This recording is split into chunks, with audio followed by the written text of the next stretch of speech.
নমস্কার বন্ধুরা, দেখুন আমরা দক্ষিণেশ্বরে পুজো দেওয়ার পর মন্দিরের চারিপাশটা ঘুরে দেখছি। খুব সুন্দর জায়গা।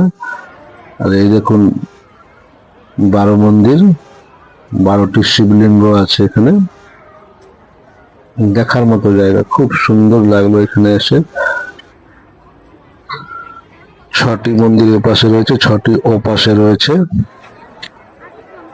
আর এই দেখুন বন্ধুরা, এই মন্দিরের চত্বরটা কত সুন্দর, কি সুন্দর সাজানো গোছানো, দেখে খুব ভালো লাগছে। আপনারা যারা যারা না এসেছেন এখানে, একবার অবশ্যই ঘুরে যাবেন, খুব ভালো লাগবে। আমাদের তো এখানে ঘুরে খুব ভালো লেগেছে।